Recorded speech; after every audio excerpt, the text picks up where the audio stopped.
folks, welcome back to the channel. We have a lot of work to do tonight. At first I was not even really going to plan on doing a lesson. I was just going to do a bunch of work for a cookie order that I have. But I have a special request for a cherry pie. So I made a cherry pie for Thanksgiving, and it was like, oh my gosh, I made it for my wife, and it was so unbelievably good that I have to make it for you folks out there in YouTubeville, whatever. Anyway, let me tell you, this pie was just over the top delicious. So I'm gonna make it for you folks, and the way I did it last week was I started off with some sour cherries, okay, already pre-pitted. You want to drain, of course. Ooh, mirror. Yeah. Okay, just for the record, if you tap like this, generally it works a lot easier.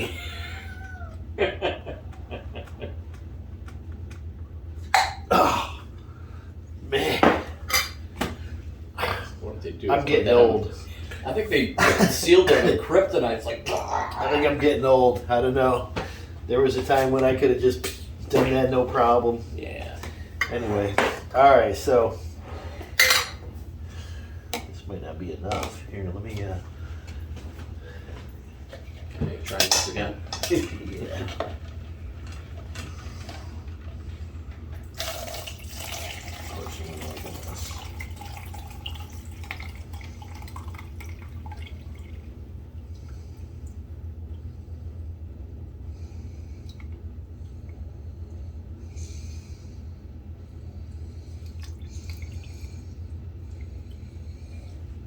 Okay, there's one. So these are, dang it, these are 1.5 pounds each.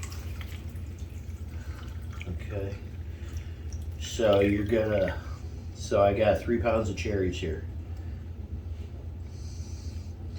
If you're getting the cans that are like the 15-ounce can, you know, you need 3 of those.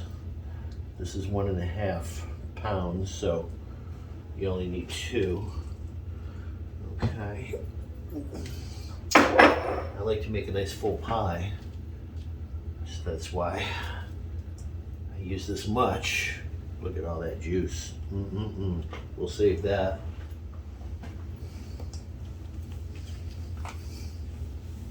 Mercy. Baking is messy, that's for sure. That's part of the love of it, though. Okay.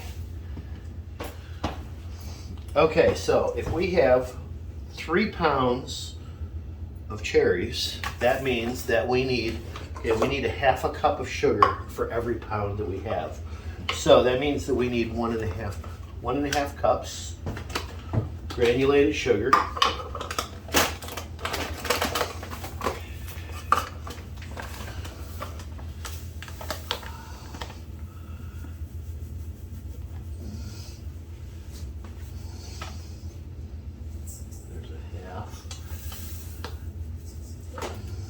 There's a full.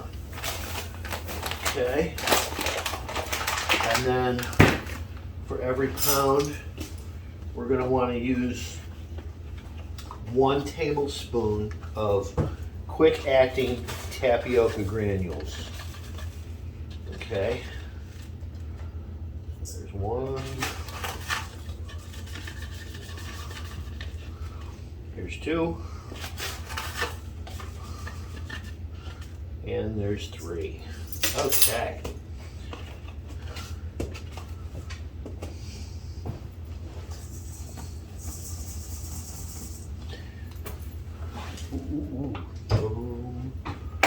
Okay, so I want to also add just a little bit of almond.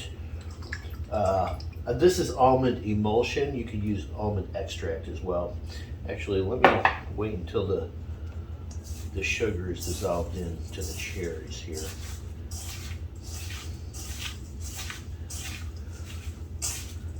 Alright, so what we're gonna do is mix this together and we're gonna let it sit for a few minutes.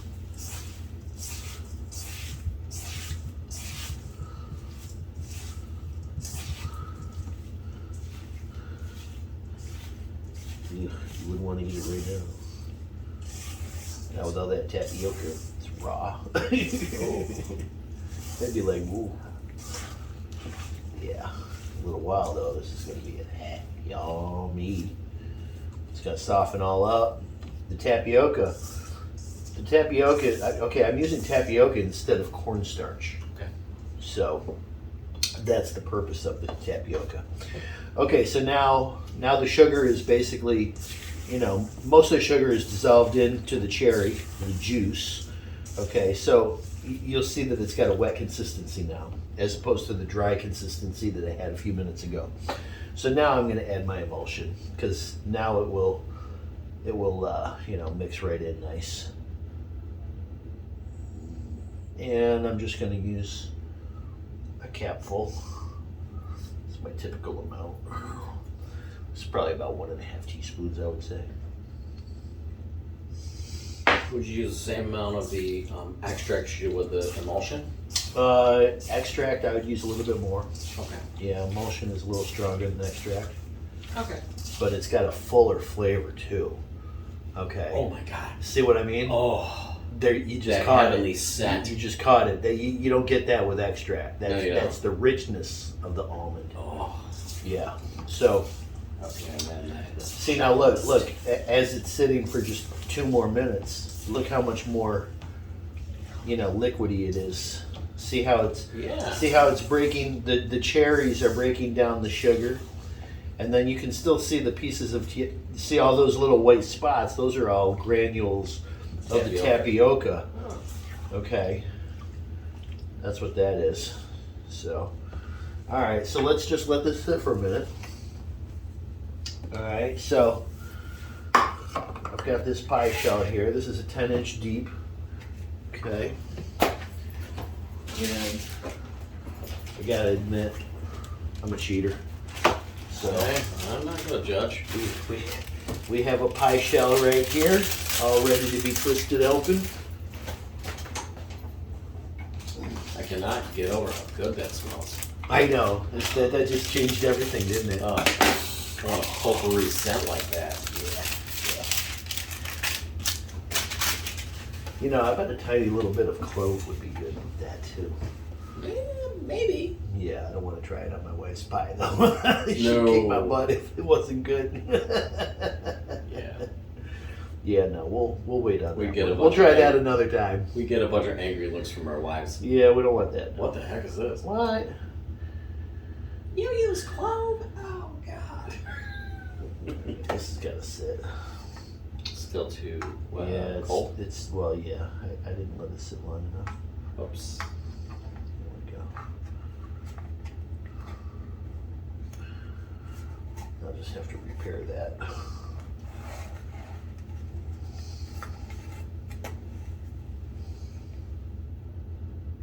It's still cold. That's no problem. Okay, well, we'll let that sit for a moment too.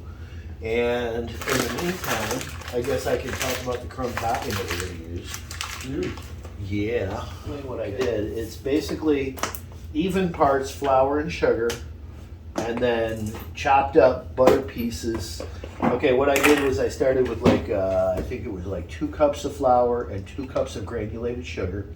And then I took 1 pound of butter. Okay, so that's 4 cups of dry ingredient.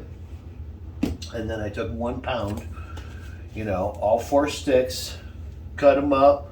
I basically, chopped them the long way each way. So now I had, each stick created 4 long pieces, and then I sectioned that off. And then what I did was I took all those pieces and I just crumbled it all on, crumbled it all in together using my hands. And now you see how I have these chunks of butter. Okay.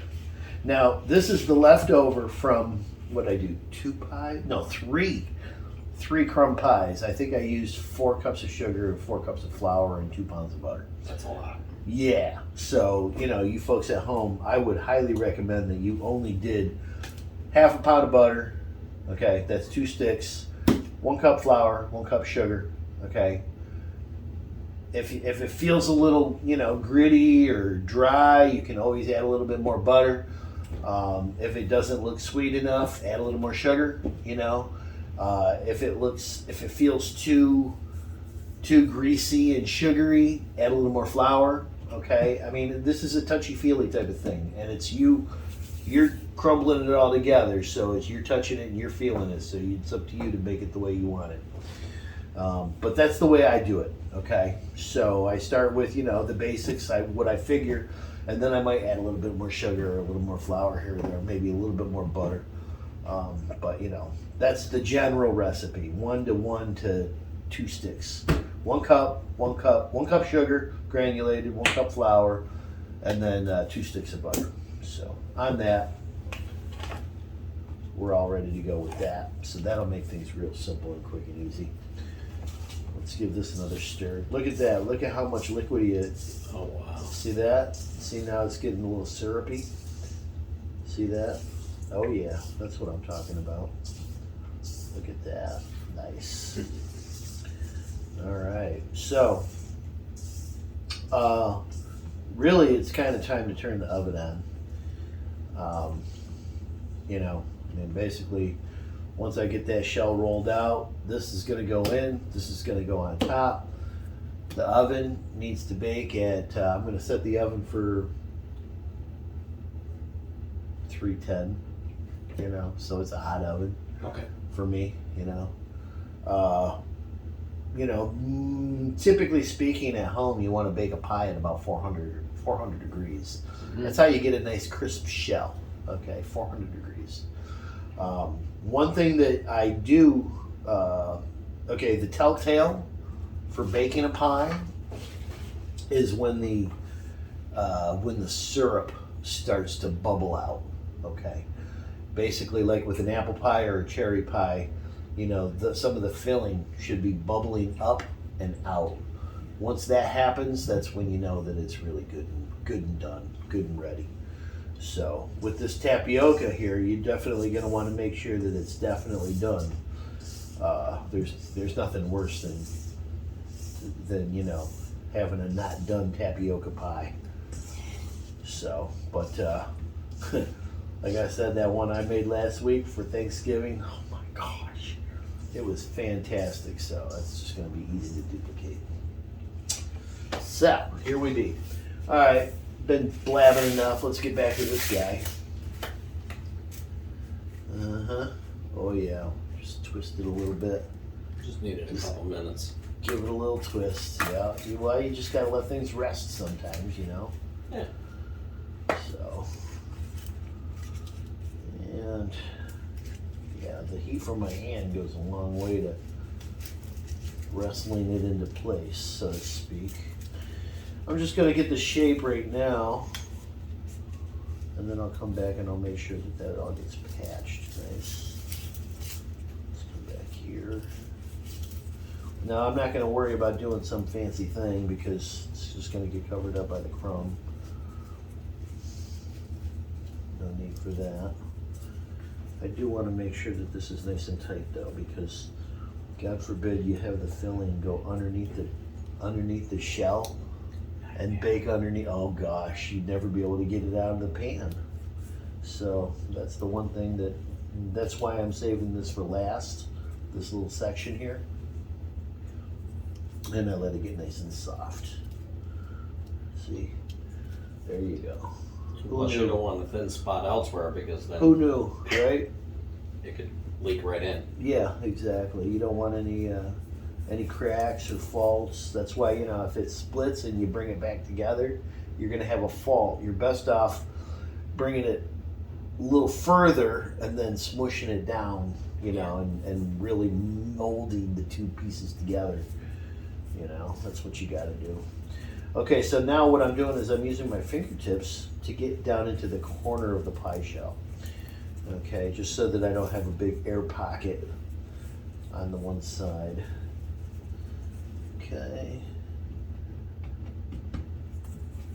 And that looks pretty darn good. And it feels even better. All right, so I am going to. Time for the good stuff. Time for the good stuff. Let's just put this right on the pan first.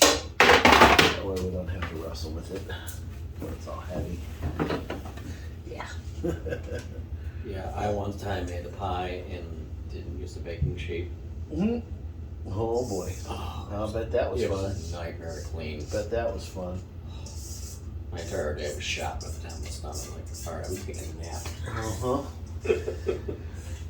Okay, so here's how it looks, you know, once I've got it all. Yeah. And I want it every drop because I know how good this is. Now this is sour, gonna be sour cherry pie. It's not gonna be overly sweet. It's gonna be sour cherry. If I wanted it to be sweeter, all I gotta do is add a half a cup more sugar. Yeah. Simple, easy peasy. Okay, but let me tell you, you know, you get regular sweet cherry all the time. Right. You know, a sour cherry, like a hardcore. Oh man, Pucker power. Pucker power is gonna be the name of the game here. Yeah, and me myself, I like a cherry pie that's got a little tart kick to it. So Yeah, do you? yeah. Well, good. I mean, if I want sweet cherry, all I gotta do is open a can of filling and Oh yeah. See, that's what I'm saying. You know, you can't do sour cherry like that. You got to do it old school. Yeah. You can't just fake it. Nope. You can't fake the sour cherry. Nope. You know. You gotta go real Yeah. deal. Yeah. Okay, so basically, you know, I mushed all the cherries so that they're all even. Okay. And now, oops. Great. All right, so.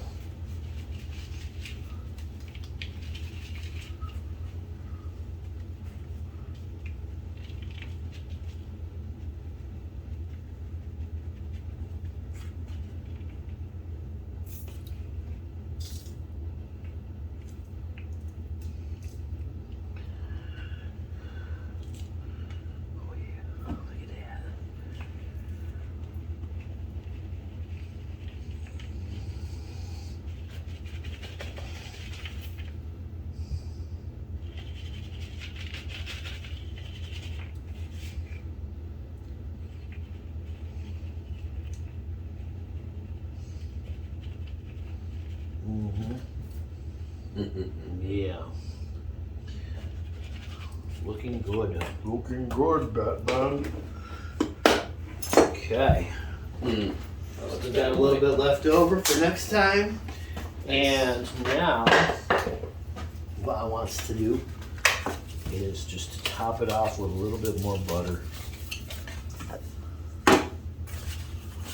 Try.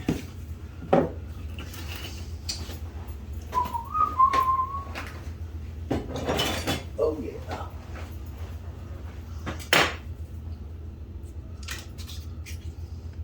Don't need much, just a little bit. And what that's going to do is it's going to melt down and cakeify that.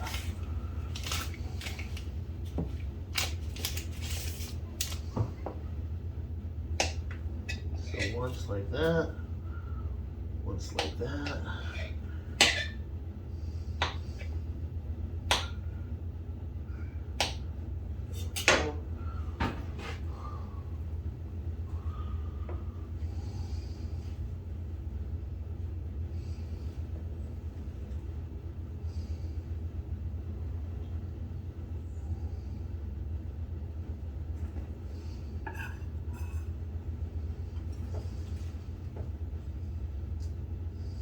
Okay, there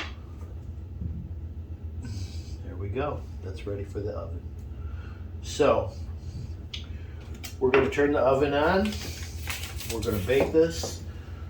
And, well, I'm going to have work to do, so I don't know what's going to go on with this tape, but that's what's going to happen. We're going to bake this, and then we'll be back to show it to you in a minute, I guess, or in a little while. Who knows how the tape splices together, but I do know that I need to turn on the oven. Like I said before, I'm going to set the oven at 310, okay, which is a really hot oven for me, okay. But at home, you know, typically speaking, you'd want to bake at 375 to 400 degrees anyway in your oven. You know, that's without any air flowing around with the convection element, so to speak. Anyway, it's going to take about an hour, okay. That's what it took last week, okay, 1 hour. And it's going to take a while for it to cool off and set up anyway too. And that's all going to happen now. In the meantime, I'm going to make some cookie dough and probably roll some out. So see on the backside there. All right, folks, welcome back. Hope you didn't go anywhere.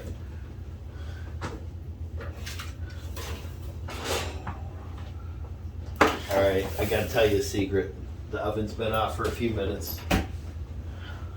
This is staged. When I first pulled the pie out, this was all bubbling. Okay, it was like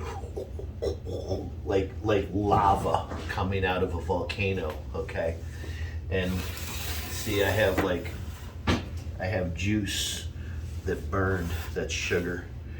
So you know, basically, this is way done.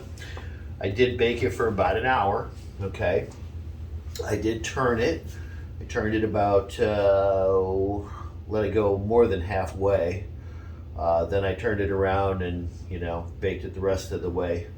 Probably let it go about 35, 38 minutes on the one side, and then I turned it. But you can see how it's like all congealed, okay. Yeah, it's all congealed. And remember how I said you wanted it to be bubbling up and around. So this is exactly what we're looking for here. Oh, I suppose we could cut it. You want to cut it? I think we should save it for the ladies. Yeah? Yeah.